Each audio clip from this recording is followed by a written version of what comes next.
Good evening and welcome to this edition of the Hamilton Report. I'm Scott J. Hamilton, and I'm delighted that you decided to spend a bit of time with us this evening. It's going to be an interesting program, and I think that you will be glad for the time that you spent. I first want to say a very special word of thanks, though, to last week's guest, Representative Melissa Provenzano. She really made some wonderful points about common sense gun legislation in Oklahoma and in our country and the need for that. We'll be talking a lot more about that in the new year, but I just wanted to say thank you to her for joining us. Reminder that next week will be our last episode for this calendar year. We're taking 1 week off, and then we'll be back on the 3rd of January.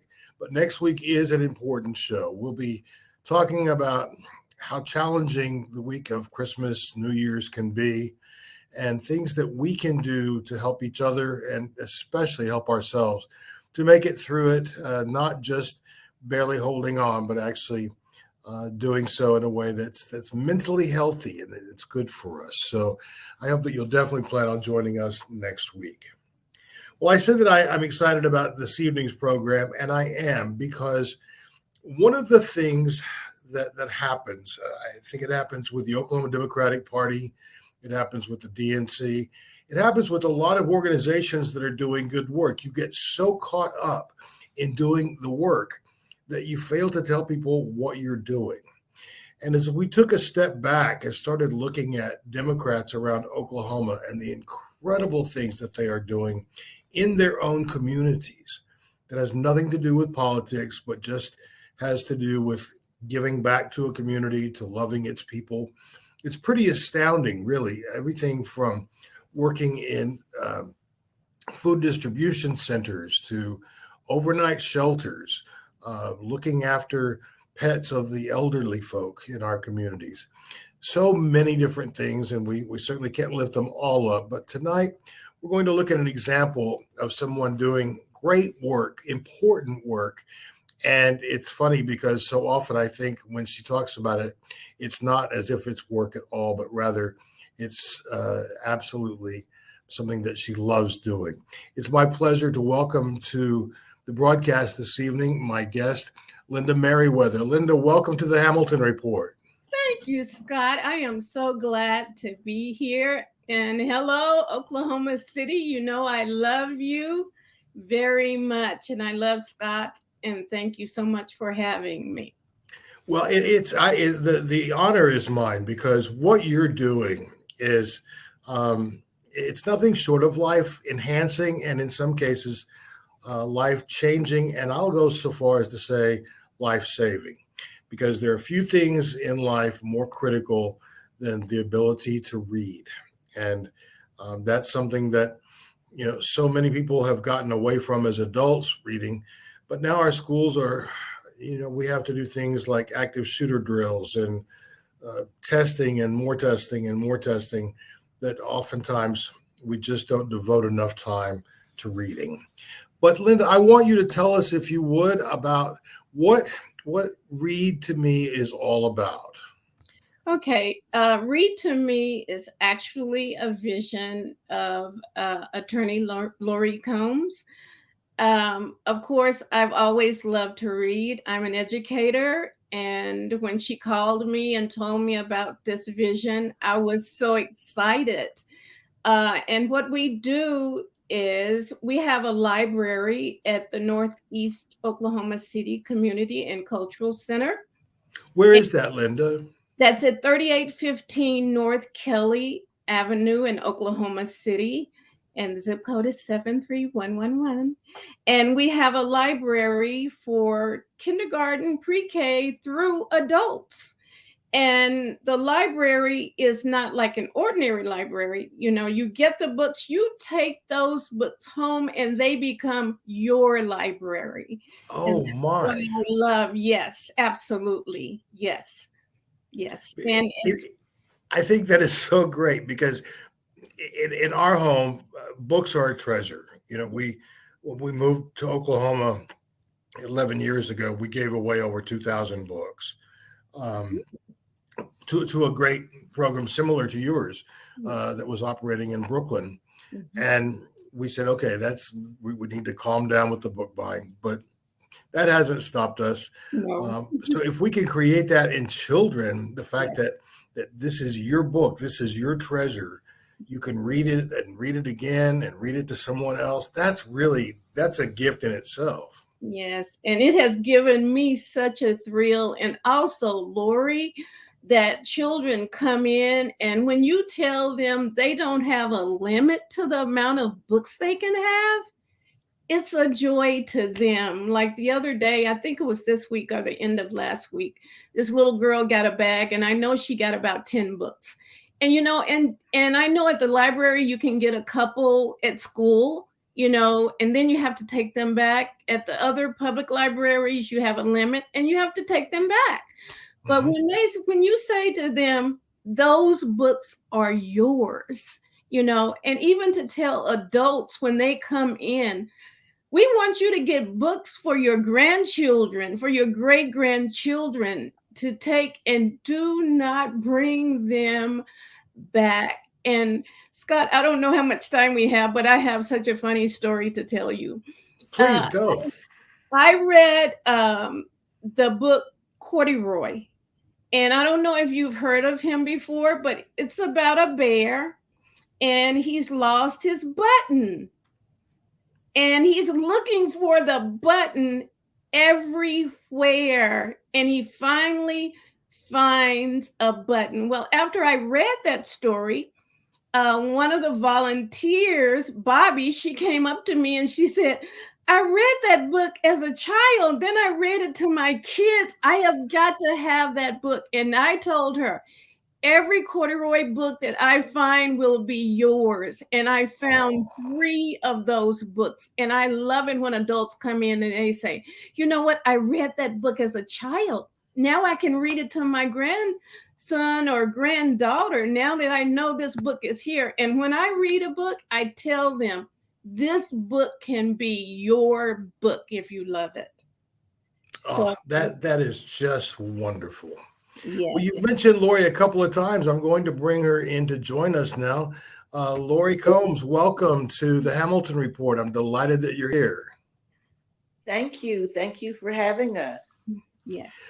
Lori, Linda mentioned that this is a part of a dream that you've had, and I'd like for you to talk about the genesis of it. Where did it come from? Why is this important to you, especially as an attorney? Well, I actually purchased the building for my law office. My dad and I were practicing law at the time, which was back in 2014. And so we were still under our lease where we were, and we decided that we would make the building a community center. And we have been going full force since 2014. We take in donations of clothes. We take in donations of food. We take in financial donations. And that is to help us run our community cafe. We serve free meals 7 days a week. Monday through Friday, we do breakfast, lunch, and dinner. On Saturdays, we do a lunch. And on Sundays, we do a serious Sunday meal. So we're open 7 days a week. We're open to the public, our community. People come in, they get food, they get sometimes canned goods and other non-perishable items to take home with them. And so it's kind of like a family place. At any given time, we've got 2 or 3, 4 or 5 family members in there to eat, as well as to receive some of the clothing donations. Oh, Lloyd, that's outstanding because I know that through the pandemic, over 22% of Americans relied on like food banks to supplement their home cooking, and so it's been a tough time for a lot of folks. So this is talk about a great concept where you bring people in, you give them something to eat, you have clothes and a reading program. That looks to me like that could be a national model. Wow, thank you. How many, Linda? How many children do you? Well, first of all, what days do you read to kids? We have the program Monday, Wednesday, Thursday, and Saturday. And Monday, Wednesday, and Thursday is 4 to 5:30 p.m. And on Saturday, it's 11 to 1 p.m. And after each session, we feed the kids. So, I mean, Lori has it all. I mean, this woman, she is outstanding. And, I am just honored that I am a part of her vision. When we first started, it was summer. And so kids were coming in. And when school started, of course, it was so funny. One day, a lady brought her daughter because the daughter wanted to come, but when they got there, the daughter was asleep. She was in the back seat asleep. So of course I said, don't wake her up, And so the kids are really tired. We have some that come on Saturday, but when they don't come, we decided that I would go Facebook Live so the community would still know that we're here. We haven't gone any place. And I know Lori will talk about it. We have a chef on now, and I'm telling you, he can cook. So we're not just giving the kids crackers and water. I mean, I'm talking about a full meal, and Lori can tell you about that. That's really something. Lori, that's a lot of meals to prepare in 1 week. Yes. And starting, I mean, this notion that you had, this dream, and Linda said that she's very proud to be a part of a vision. And I'd like for you to go back a little bit. You had this space. Okay, you could have done a number of things with that space. But what was it that drove you to create a community center? God just placed it upon my heart to do it. And he literally asked me to do it. And I have the volunteers to support every endeavor that we participate in. I call the volunteers angels because they are truly our angels. But to answer your question, it was just something that God asked me to do, and I've taken on the challenge. I have to tell you that I really admire that, because I think in our society today that we get so busy that it's easy for us to miss those cues when we know we're supposed to follow a specific direction. We're too busy. There's too much noise. There are things that get in the way. But ultimately, when we have something that can benefit others, clearly your program, that's all this is about, then people take notice and they want to be a part of something good like that.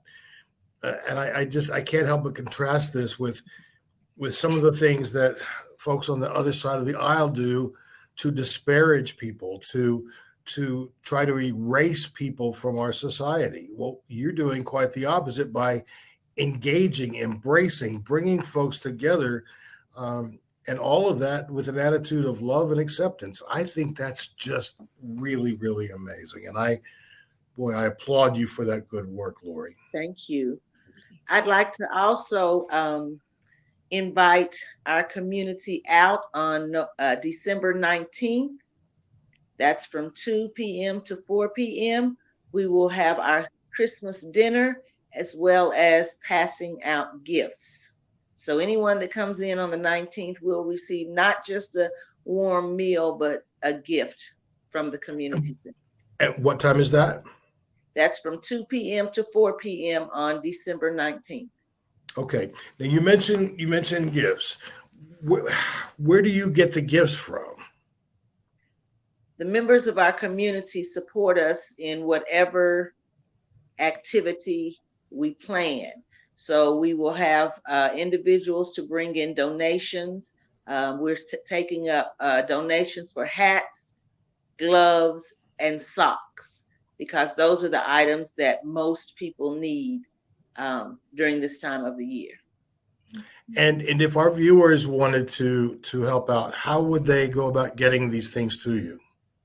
Well, you can mail it to our post office box, I just because I know how the post office is running right now, I'm afraid you wouldn't get those till the 4th of July. So how about a physical place that we can drop things? Yeah. Yes, sir. 3815 North Kelly in Oklahoma City, which is very near Leo's Barbecue. We are just north of Leo's Barbecue on the west side of the street. It'll say Northeast Oklahoma City Community and Cultural Center. I'm really I'm touched and impressed by the work that you're doing. Linda, when you came into this with Lori, you're obviously bringing teacher skills, but I would also imagine you have to bring a lot of mom skills as well. Oh, absolutely. And I love absolutely being a mom. And you know, not only am I a mom to two sons, then Lori has a son, and I have absolutely adopted him as my G son. So, of course, you know, every child needs love, you know, and when a child comes in, we never know, but we want them to enter knowing they're going to be loved. I mean, that's the whole theme of the center is love and acceptance. I mean, it's just there. When you walk in, you know that you're going to be greeted with respect. You know, the children are going to be greeted with respect and love. And, you know, it's so funny because Lori is younger than me. And when I hear people calling her mother, I think, really? Are you kidding? You should be calling her sister because she's not old enough to be your mom. Yeah, I got called grandpa at the Walmart a couple of weeks ago. I'm like, don't push it, kid. But Yes. what you're talking about, love and respect and kindness and encouragement, I really believe the two of you need to give lessons to our Republican legislators on how to behave. Yes, I do too. I'm for that. You know, the principles that you're talking about are things that the folks of my age, we learned those very early on in life. And I don't know if they're not taught so much anymore or if society has changed so much, but to just, I'm picturing this in my head when a child walks in for the very first time, how quickly they must acclimate and feel good about being there. Absolutely. And, you know, that's the one thing that, you know, Lori is so good with names, you know, and so many people, I think like 99% of the people that come in, Lori knows their names. You know, I'm thinking, okay, they have masks on, but you still know the names. I mean, that is just so, you know, but that's an attorney. You know, you got to know your people's names. But it's there's also a gift in that, especially with the way kids' names are spelled today. Absolutely. I'm lost most of the time. Yes. And, you know, and just like you, Scott, for instance, you know, I had called out your name asking you to please come and read, you know, to the kids. And I still want you to do that. Senator George Young, he came and read Pete's Cat, you know, and we really felt like we were at a baseball game. Yes. And also my church has given us so many books. They gave us 2 bookshelves. My pastor came and put the bookshelves together with a volunteer. And we're going to have a box at my church for toys. So you could also use toys as a part of the gifts, right, Lori? Yes. Okay, because I mean, believe me, I know that socks and hats and gloves are things that we all need, but there's nothing to a child quite like something that's not a necessity. Absolutely. And I love that idea. Linda, you mentioned a moment ago some of your volunteers as adults, but your library actually has books for adults too, right? Absolutely. I mean, we have a range of genres. I mean, if whatever genre you want to read, it is there. A guy came the other day, he wanted a dictionary. And so we found a dictionary for him. And I told him, I said, now take this thesaurus, because it will help you use another word other than happy. You know, we use happy a lot.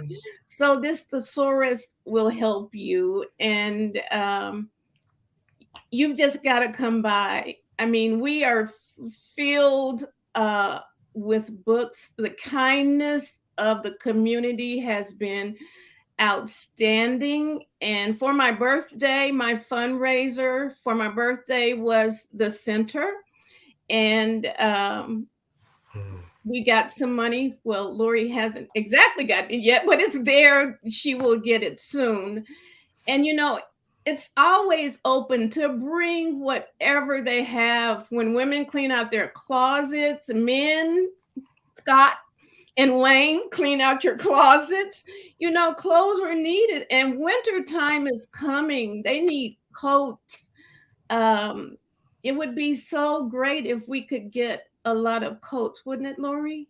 Yes, it would. Okay, and all right, I'm going to confess something here, and I would bet that I'm not the only person around that's this way. I have great coats that I'm hanging on to for the day when I lose enough weight to get back into them. Yes.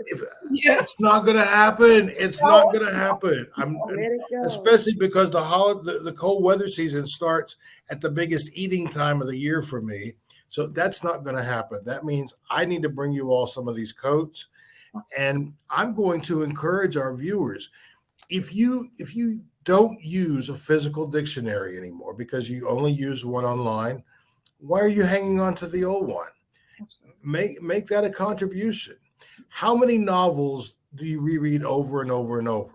For me, I usually read a novel once.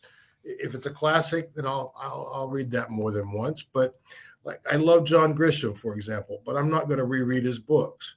So how many books in your home do you have that you could contribute to this organization that would really make a difference? Because, and Lori, I'd like for you to speak about this, but a family where the parents read, the children are more likely to read, correct? Yes. And yes. So if we can make that happen for the whole family, that's a beautiful gift that honestly will keep people engaged for a lifetime. I saw a quote the other day that I thought was wonderful, and it was about reading a novel and how we become engaged in it and the characters. And at the end of the book, that's it. We don't know what happens to them after that. So even if there's not a sequel to that book, that can still make us yearn to read another book. And so the many components of what you folks are doing is awfully impressive, and it's so needed. And I'm guessing, just from what you've told me, that there is enough energy that people are saying, you know, hey, I don't have a lot of time, but I have some time, and how can I help? Is that your volunteer base? Yes. And we're always looking for new volunteers. Okay. Well, I'll tell you what, I will definitely be there on the 19th for your Christmas party. And that's, again, I want to give the address to everyone. It's 3815 North Kelly in Oklahoma City. Easy access off of 235, not far from I-35. So if you have clothing, if you have books that you can contribute, I hope that you will consider this, because something that is no longer of value to you could very much be a treasure to someone else. So absolutely. Just keep that in mind, and we will make sure that the address is listed in the posting of this broadcast as well. Lori, thank you for. I'm sorry. Can I say just one more thing? Of course. We talked about the gloves and everything, but just like you said, toys, and I absolutely believe, you know, that the children should have at least one toy. And I talked about it one day when I was reading last week, that my goal is 100 unwrapped toys. And you know what? That should be an attainable goal. It is. It really is. We can do this, Oklahoma City. Let's do this for the children. I mean, I know if we ask for 100, we'll probably get 200, but we don't want them wrapped, unwrapped gifts or Read with Me. Yes. Well, I'm excited about you all being here tonight. I'm very excited about the work that you're doing, and this is a great example of how the government can do so much, but the rest is up to us. And Lori, you have a vision that Linda and clearly so many others have become a part of. I'm looking forward to coming and reading to the kids right after the first of the year. And I hope that you'll both come back and join us on the Hamilton Report next year, and just to keep us informed about your progress and hopefully your tremendous growth in serving the community of Northeast Oklahoma City. Will you do that? Absolutely, without a doubt. All right. Well, friends, thank you so much for being with us, and I wish you a very, very Merry Christmas, Linda and Lori. Thanks again for being with us. Thank you, Scott, for having us. Well, folks, that's a great example of Democrats who care, who are doing something in their community to make life better for others. And you notice it was striking to me that I didn't hear the word underprivileged or poor or inner city. I heard children, I heard families, I heard community. And that's the way we need to think about everything we do is as community. And you're a part of my community, and I'm grateful for that. I'm grateful for you being with us on Monday evenings here on the Hamilton Report. And I'm especially grateful for the support that you give to your Oklahoma Democratic Party. Next year is going to be a powerfully busy year. It's a year I'm looking forward to, but there is no doubt whatsoever it's going to be busy. And I hope that you will continue to be apprised of what the party is doing. Alicia's lives will resume January 3rd, and there's just so much that we can do together. So if you are feeling generous, I also encourage you to make a contribution to end the year to the Oklahoma Democratic Party. You can do so right now by going to okdemocrats.org. Friends, that's our time for this evening. I look forward to seeing you next week when we talk about staying happy and healthy and holding on through the holidays. That will be next Monday evening at 6:30. From all of us at the Oklahoma Democratic Party and the Hamilton Report, I'm Scott J. Hamilton, thanking you for being with us. Good night.